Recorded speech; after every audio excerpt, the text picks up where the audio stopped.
Hey, it's Eric G. Around the House is sponsored by Baldwin Hardware.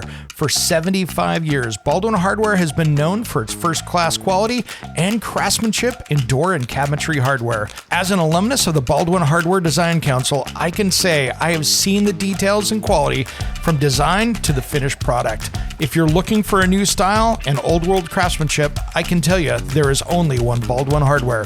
Check out what would look great in your home at baldwinhardware.com.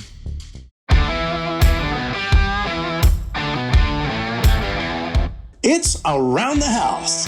I was told a story about heading over to somebody's house that had foundation issues, and that's what we're talking about in this hour of the show. People have been over there, had the high-pressure sale. Homeowners were crying. Well, he was in shock. They had just gotten a $40,000 bid. I walk in and realize it was going to be a lot more because they had asbestos tiles and flooring down in the basement, so it was just going to be this ugly situation. So I started poking around and looking around and went, the water's coming from over here. I said, can I go outside the house? I walk around the outside of the house and start doing a foundation inspection. I see a crack in the foundation. Just one. That's it.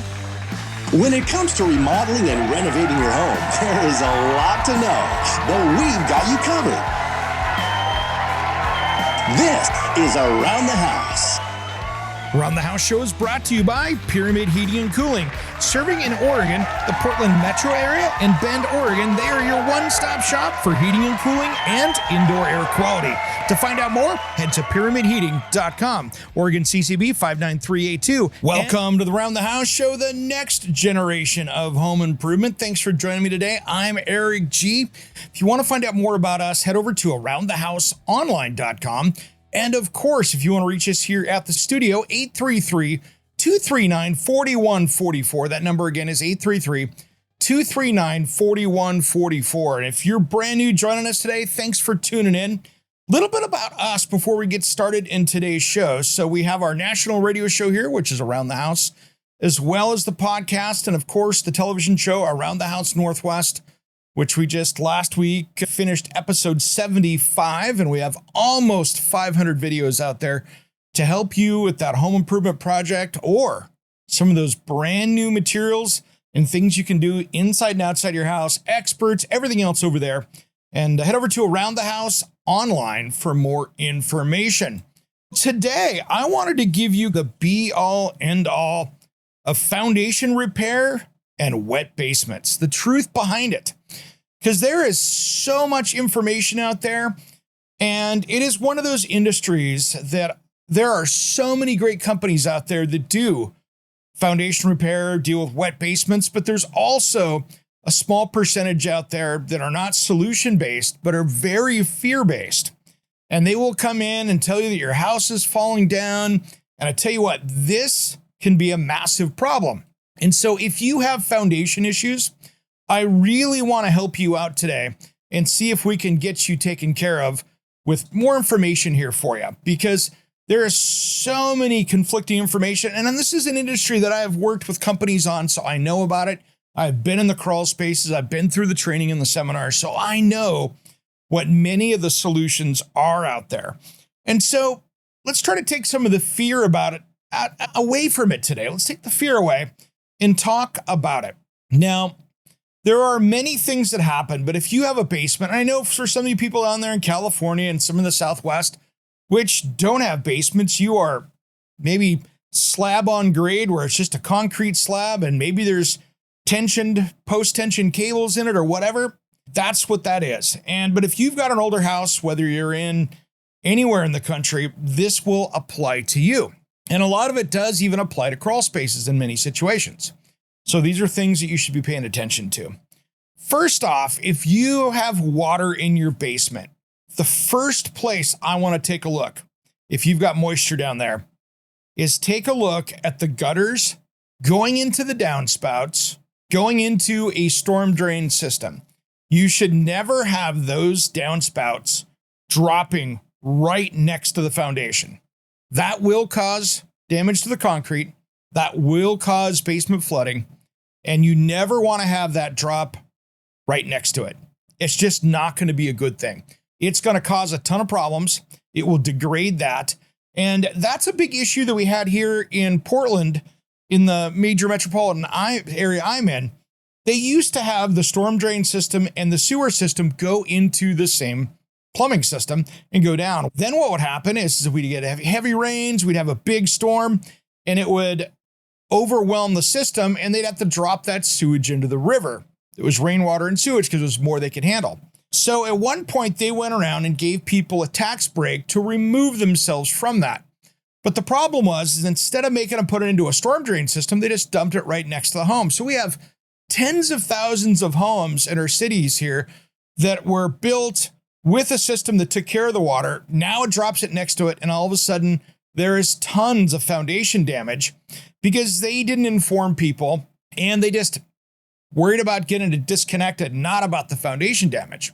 So now what is you see flaking concrete, you have efflorescence, which is that kind of foamy looking, white, crusty looking stuff that's coming through the foundation where the moisture is bringing the salts and everything that were in that concrete through and making it flake off. I have been in foundations where I could sit there with my fingers and pull it apart and get through to the other side.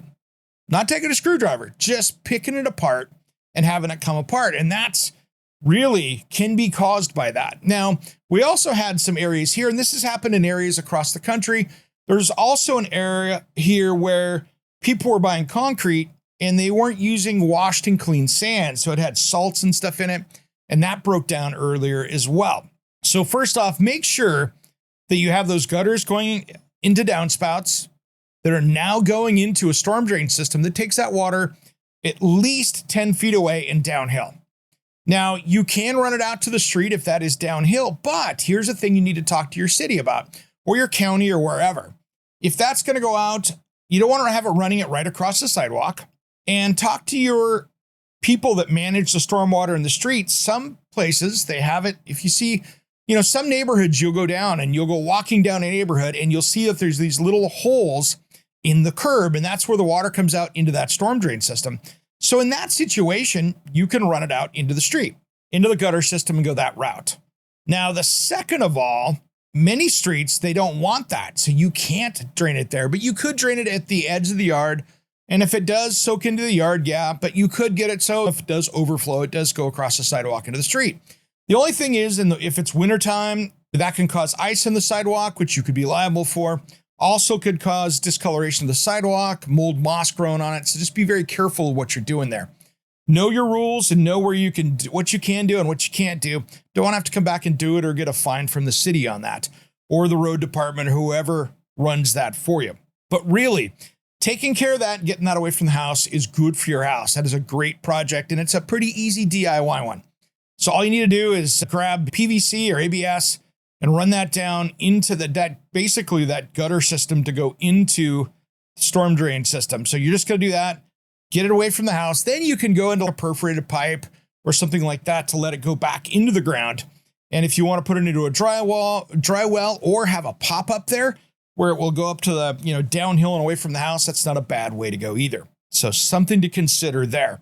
But that's the number one thing I would say. 50-60% of the time, I've seen that greatly reduce or stop water in the basement. So that's the first tip right off the bat. Second of all, if you have a crack in your foundation, there are easy fixes for this. And Simpson Strong Tie and Rhino Carbon Fiber make carbon fiber patch kits for this. And this is something that I really want to talk about here in the next segment, because you can really have some serious foundation problems and can fix them without spending a ton of money on it if this is done correctly. But before you get into repairs, if you have multiple big cracks, and I'm not talking just like a little hairline crack, that will happen, especially around vents and things like that. But if you've got significant cracks that you could probably put as much as a credit card through, or even bigger, then I've got some answers here for you. And that's going to be really important to make sure that we get those answers for you. And I'll tell you how to do it, because there's an easy way to do it that you'll know that you have the solution. And then you can go out and get those bids, or even decide if you want to do it as a DIY project yourself, because that is an option as well. You just have to follow those procedures to get it done correctly. So when we come back, we're going to talk about how to fix and how to get repaired and make sure you've got the right solution for a broken foundation. And we'll do that just as soon as Around the House returns. Don't go anywhere. And if you want to find out more information about us or send me a message, head over to aroundthehouseonline.com. Around the House will be right back. Don't change that dial. We got more to show you. Should I be allowed to be so hot? So many people with Hey, it's Eric G from Around the House. Are you tired of low quality water in your home? Do you have bad tasting water? How about chemicals, minerals, and hard water scale tearing up your bathrooms, appliances, and your water heater? I have a great solution for you. It's time you stop the damage and check out King Water Filtration. This water treatment system takes care of every drop of water that comes into your home. It uses no salt, no expense filters to change, and it's made right here in the USA. Plus, it prevents hard water scale. To find out more information, head to kingwaterfiltration.com, and if you use promo code ERIC-23, it will give you $1,000 off MSRP with a discount on a filter that will resolve those water quality issues. Don't miss out on this amazing sale on a product made right here in the USA at kingwaterfiltration.com. That's kingwaterfiltration.com. And don't forget promo code ERIC-23. Do you want to be an Around the House insider? For less than a cup of coffee a month, you can get exclusive extended episodes, early access to the weekend show, and exclusive access to me, Eric G, for project questions and comments. Click on the link on your podcast player in the show notes or head to aroundthehouseonline.com and look for the Join Here button. Plus, the exclusive episodes are nearly commercial free. I don't want you to miss out on any of the giveaways or special offers. Thanks for tuning in to Around the House.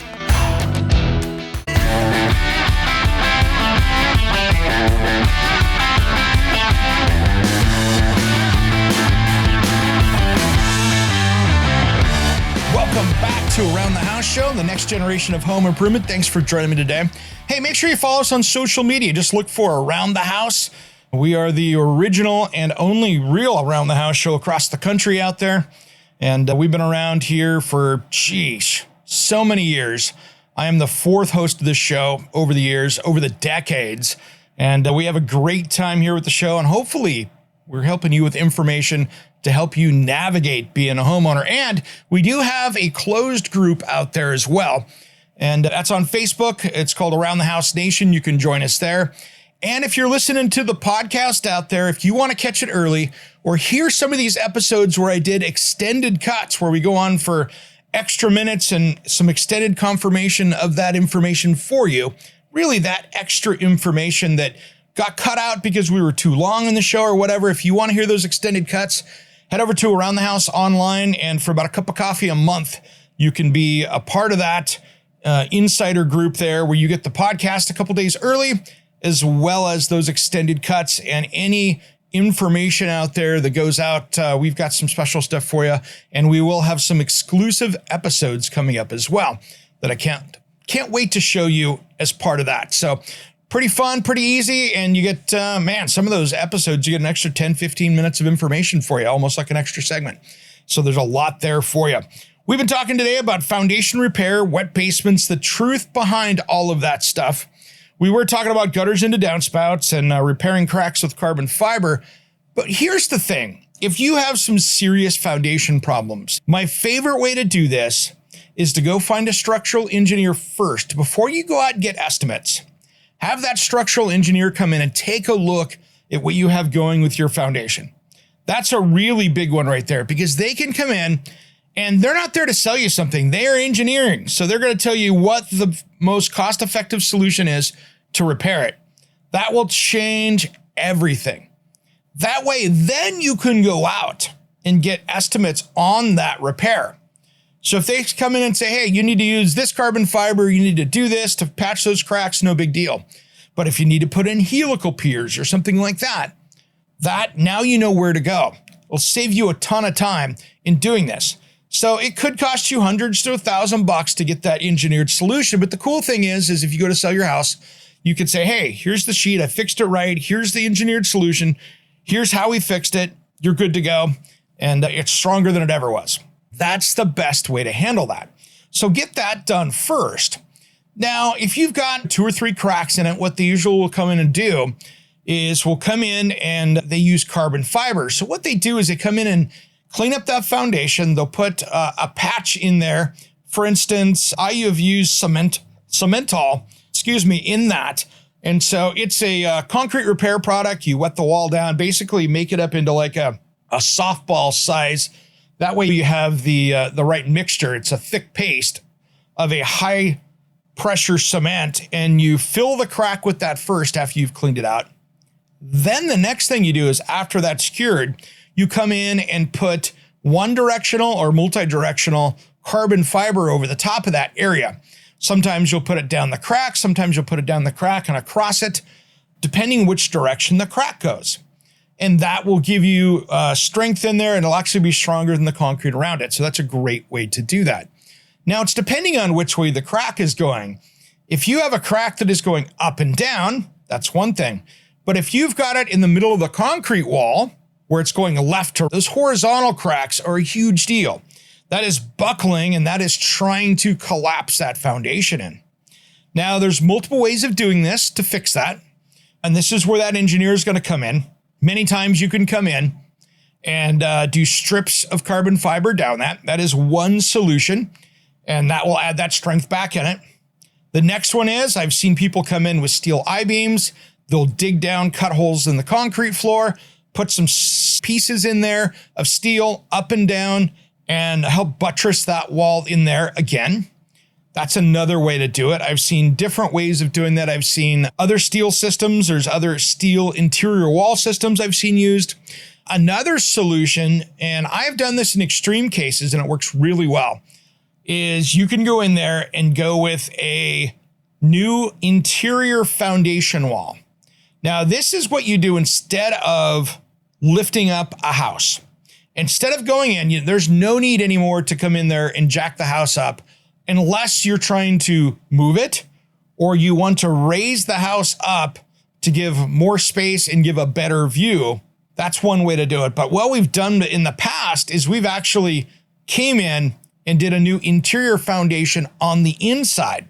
So you leave the old foundation, you build one right on the inside and pour up against the old one, and you can create a whole new foundation that way. And if you do it and you want to add ceiling height to the basement, you can do that as well. So that is something that, again, you have to run permits and engineer, but it is so much easier because generally speaking, you can be living in the house during that time. If you're going to be jacking the house up, you're moving out, you're moving a lot of the stuff out of there, and you're going to be living off-site in another place for weeks or months. But this here, generally speaking, we've had people stay in the house during this time. So there's no need to do all the repairs. You're not worried about breaking tiles, damaging plaster or drywall. So it's much more efficient to put a new interior foundation. And now you will lose some square footage of the basement because you're going to be losing 6 or 8 inches around the perimeter on all sides of this. But you do have double the foundation strength now, or if not more, because that original foundation, of course, was already compromised. But that's a great way to do this without having to jack the house up. So that is another way to fix extreme foundation issues. And there's definitely a way to do that. You have to have an engineered plan for that. They're going to come in and tell you, looking at the soil, how big the footing needs to be. And when you dig out a foundation on the inside, when you're doing that, you'll have to put new footings in. What you don't want to do, since you've already probably have a foundation issue anyway, the worst thing you can do is go in and just tear out the whole floor, because that's usually holding or keyed in those foundation walls from pushing in. So many times they will come in what they do A-B sections. So you'll go through and put in footings in certain areas and they'll cut out like every other space. So you'll still leave the concrete in there holding it, but you'll cut out about half of it to put those footings in, let that cure. That's holding the wall then you can cut out the rest to put those in there. So there's a lot of different ways to do this to make sure that you hold the house up and keep this structural. But it's a great way to do it and get you a whole brand new foundation on the inside. And if you've got brick or something pretty outside, don't worry about it. It'll still be the same. And so that's a great way to do it without having to lift the house up. And that can save you some serious money on a project. So talking about foundations here, and I tell you what, I'll tell you a story here real quick before we go out to break. I was sitting there at somebody's house. I was coming over to do a quote. And this company, I'll just call them Company A, was out there giving an estimate. And these people saw a crack in their foundation. They had water coming in. They gave them an estimate of $40,000 to fix this. And it was a flooded basement. And that was really, they hadn't put the crack, the homeowners did not put the crack and the flood together. So they just had a water in the basement thing. So I pull up, I'm 10 minutes early, was going to kill time doing an estimate. And I already see another company's there, still meeting with them. So I wanted to wait for them to go. So I was waiting for them to leave before I came up and knocked on the door to keep this from being less awkward. So just waiting for them to get through their quote. People come out, I walk up, homeowner is in tears. You could see she's just holding it together. He's horrified. They had just had a very high pressure sale of a $40,000 fix. All right, we got to go out to break, guys. I'm going to finish the story because it was a huge one. We'll do that just as soon as Around the House returns. Don't go anywhere. Let's on that fan that keeps us breathing.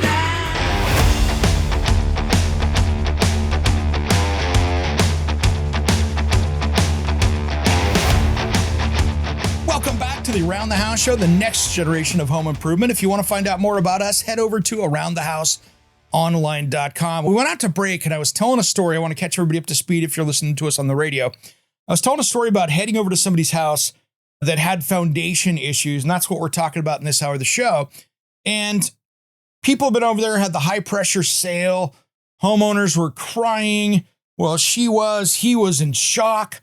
They had just gotten a $40,000 bid. I walk in and realize it was going to be a lot more because they had asbestos tiles and flooring down in the basement. So it was just going to be this ugly situation. So I walk in and said, wow, $40,000. Is that what you're upset about? Okay, let's take a look and see. So I started poking around and looking around. I went, the water's coming from over here.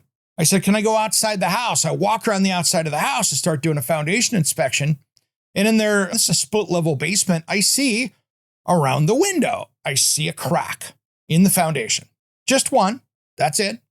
So I go inside and say, hey, I have an inspection camera. Can I just poke a hole in the drywall right here real quick? And I even have some patch in the car I can put on it and just going to be the size of a pencil. So I do that and I look in there and that's where all the water is coming from. And it's coming down the inside of the wall and running down over to the corner. And it looks like you've got a big foundation wall problem because it was just wetting the whole base of that wall. So we took a look at it. And at the time, it was like $2,500 to fix this thing. And what's cool is that was the appropriate solution for that. And quite frankly, we didn't even get the job because the homeowner said, I think I can do that actually, if that's all it is. So they were going to tackle it themselves. And so the right repair on that would have been going in there, opening that wall up, taking the sheetrock, any framing back around that. You would go in there, get it nice and dry, grind out any loose stuff. What we would have done is gone in there and done that patch with that concrete mix, which was just that Cementol, their super high tension concrete mix. Then what we would have done is we would actually drilled in to that and over that patch after it dries, and we would have pumped in this urethane crack filler. What it does is it goes in like warm honey, and then when it hits moisture, it expands out like foam and seals the crack from the other side of the wall. So it just follows down any paths of water. As soon as it hits damp soil, boom, off it goes. And within an hour, it's sealed up. It's not going anywhere. So that then you have to just put the wall back after you put some carbon fiber over the top of that to make sure that you've got it taken care of, but that's all you have to do. And then whatever that solution is in the carbon fiber to tie the pieces back together, you can use these. They have these crack repair pieces that Rhino has that are great. They're crack repair staples. And so what you do is you drill a 1/2-inch hole and then put a groove in there, and you can set these in epoxy, and they're basically like 12-inch staples that'll tie things back together so it doesn't move anymore.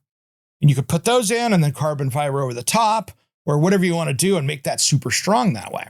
And that's a great way to tie concrete back together so it doesn't move anymore.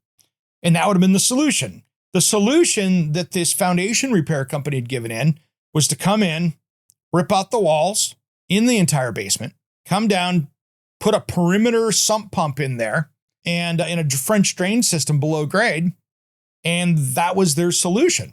It was going to be more than $40,000 because one, you had asbestos, and two, And I say they had asbestos. They had 9x9 tiles and what looked like black mastic underneath it. So you had the double down asbestos down there, and you're going to have to disturb that. So that was going to have to go.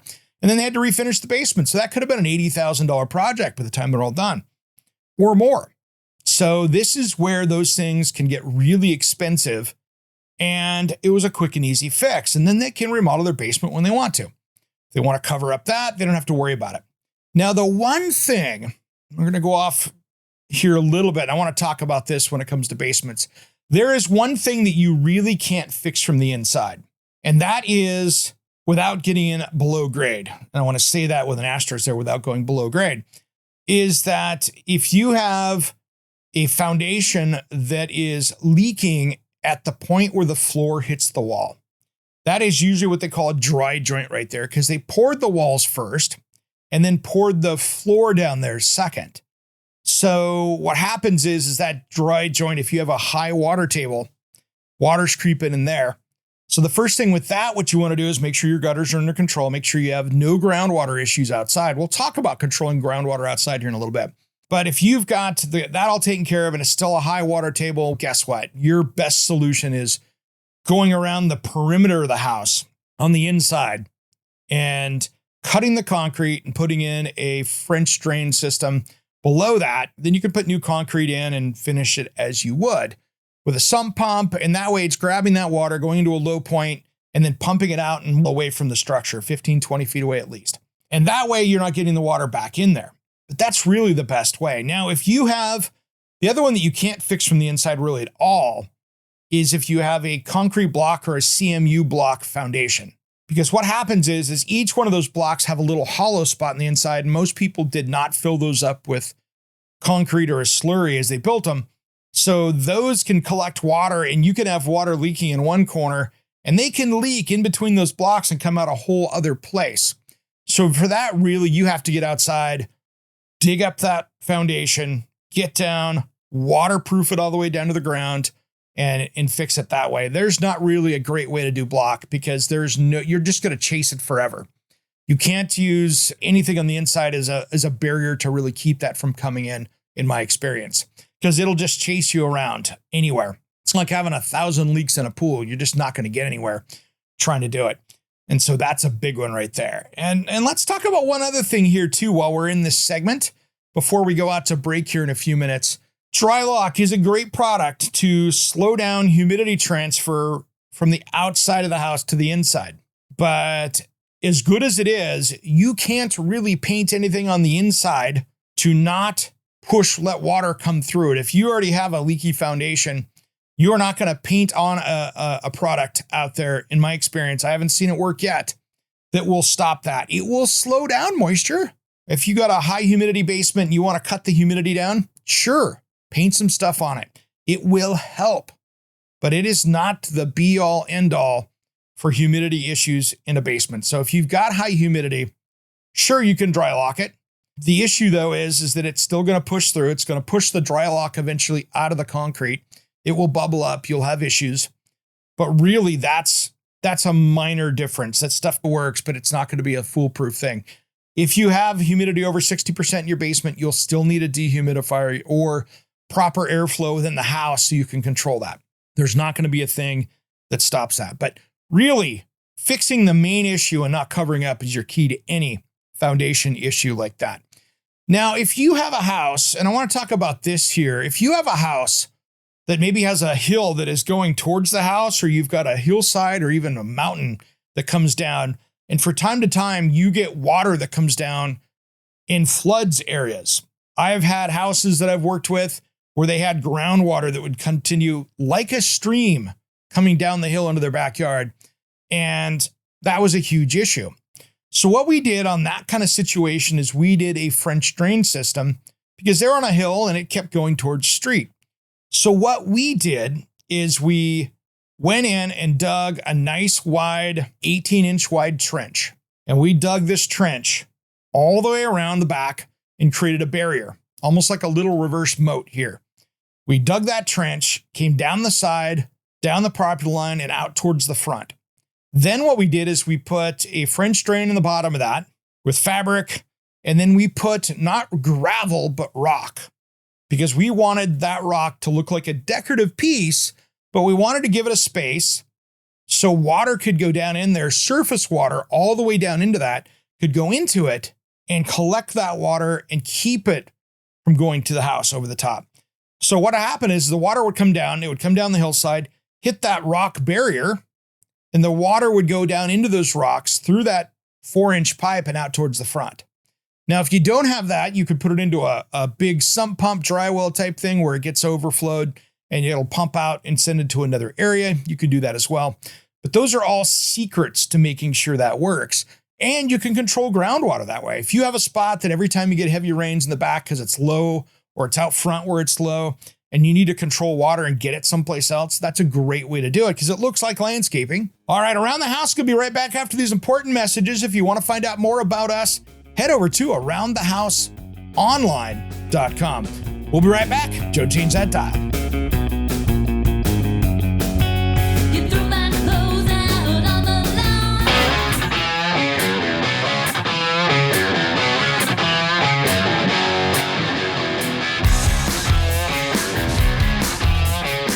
Welcome back to the Around the House show, the next generation of home improvement. I'm Eric G. Thanks for joining me today.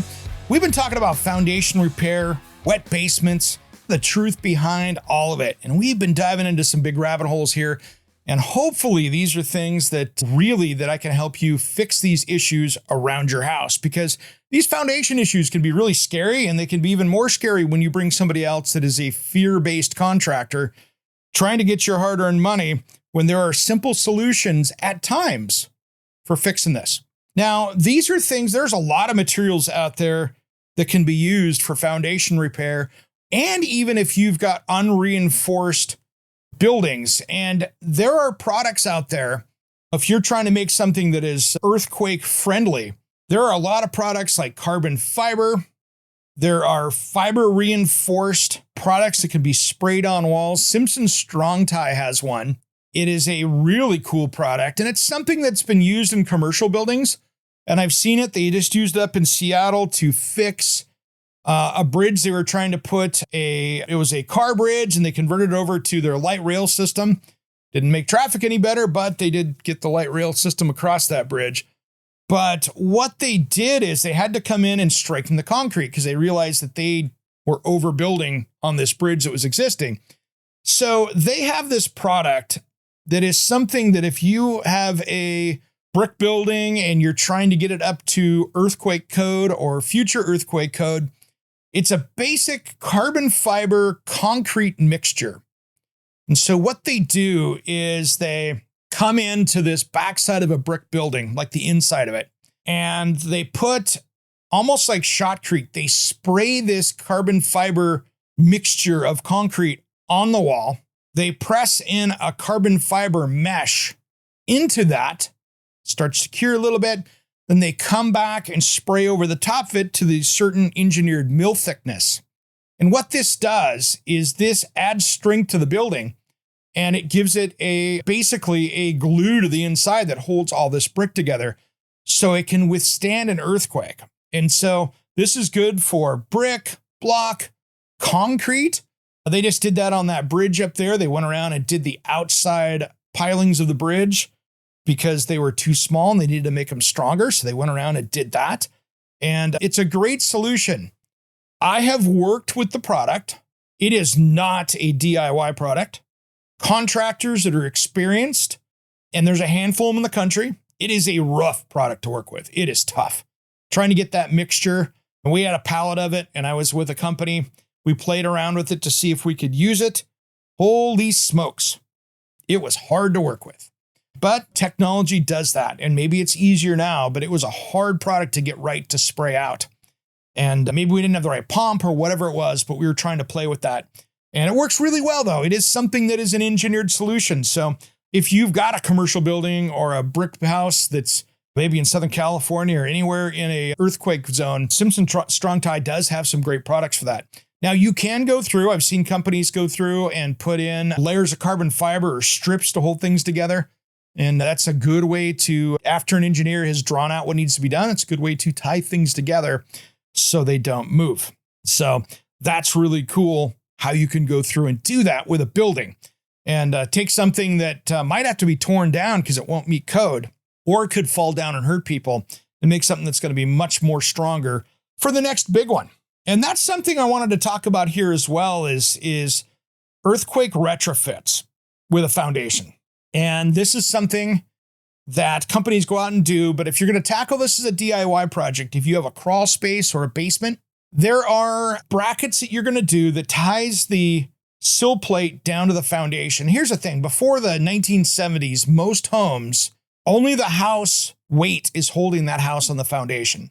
So not only until the 70s in many places did you see building code starting to say, hey, that house has to be bolted down.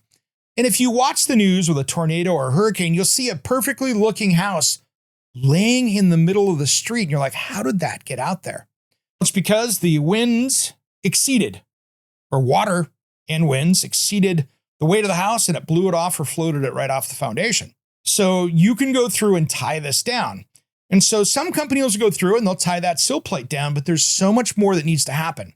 You have to tie that whole structure together and tie it to the foundation. So not only do you have to put these foundation plates down to tie that in, but you need to use a bunch of different brackets to do it. So if you have posts in the middle of the basement, that post needs to be fastened to the footing or the concrete floor. That post needs to have a bracket to the beam above it. So those brackets are holding that so the post doesn't move. That beam then needs to have ties that tie it to the floor joists. The floor joists need to have brackets that are tied to the sill plate. You see where I'm going. Hey guys, it's Eric G from Around the House Show. We'd really appreciate your help with some awesome 5-star reviews on Apple, Spotify, or wherever you tune into your podcast. Big thanks everyone, and a shout out to our dedicated listeners of Around the House. Every wood connection needs to have a Mitech or a Simpson bracket there to hold that together. Because not only do you need to hold that together, you don't want just the nails that are 50 years old and hopefully they're not rotten. Not only do you want to have that taken care of, you need to have the whole system tied as one. And then you have something that's going to hold up and do a lot better job of holding the house up in a foundation. So those are things that you got to be really careful with that. So if you're doing the earthquake retrofit, every piece of wood down there that is a structural member needs to be tied to the one next to it. So like where the joists go into the rim joist or the band that goes around those floor joist systems, around the floor system, that needs to have brackets there. So everything needs to be bolted together with the right nails, screws that are structural and tied in together. And that way you're good to go. So make sure you don't skip any of those steps. That's how you get to a strong foundation. Now, the other thing I want to talk about here, and this is a big one right here, and it's something that you should be really thinking about with any foundation like this. And if you're going to be doing work down there and finishing it, don't go buy a house that just had a brand new basement finished, an older house that had it in there. What I tell people is I want to make sure that you have all those water issues resolved before you finish a basement. And that could be 2 or 3 years you want to see. I just was answering a question yesterday on Facebook on a group, not my group, but a group. And what they had is they had a serious issue. They were sitting there and I was pretty well shocked. They had a 1-year-old house and they had insulated and put plastic up and then did drywall. And there was just a mold sandwich behind the wall and they didn't waterproof it correctly. And they used plastic in the wrong spot so they could trap moisture in there. And they just didn't waterproof anything correctly. And I had to tell them the bad news of you're going to have to, one, test the mold, see what you got before you tear into it, understand what you're working with. Is this something that's going to be deadly to you? Is this something you need to be wearing a hazmat suit? Is this something that's not a big deal? What mold are you working with so you know what you're dealing with? It could be super poisonous. It's all bad for you, but there's stuff that's worse than others. You want to make sure that the toxic level is something that you can work with.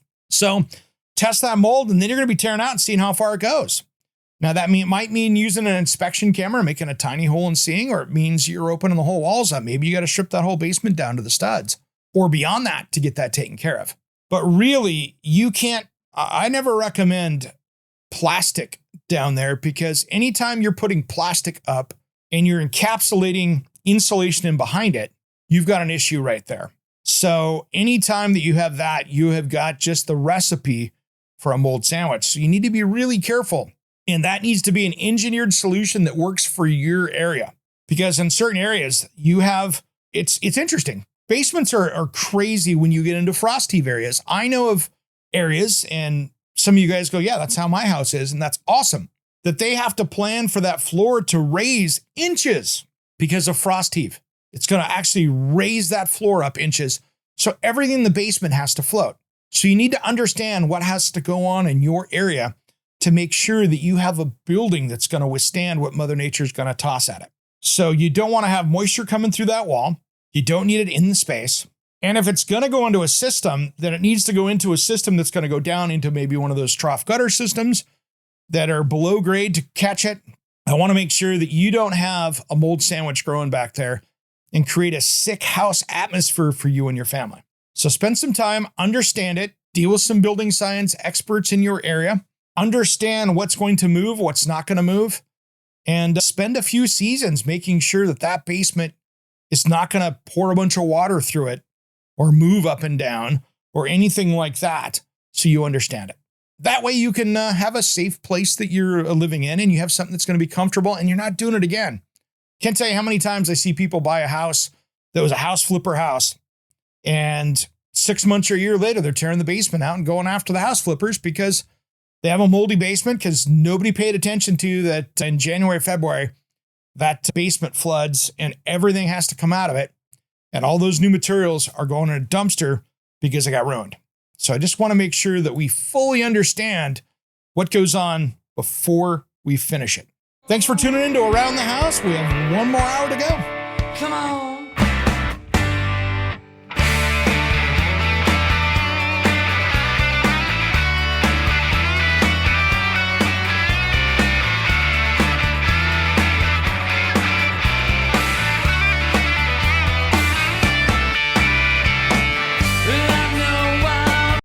Hey, it's Eric G with Around the House. Are you looking to grow your business? Need a spokesperson for your company? Maybe an MC for an upcoming trade show? Or maybe you want to up your game and shoot some promotional videos? My team of experts would love to chat with you. Head to AroundTheHouseOnline.com and fill out the Contact Us form, and we'll set something up. Thanks for listening to Around the House.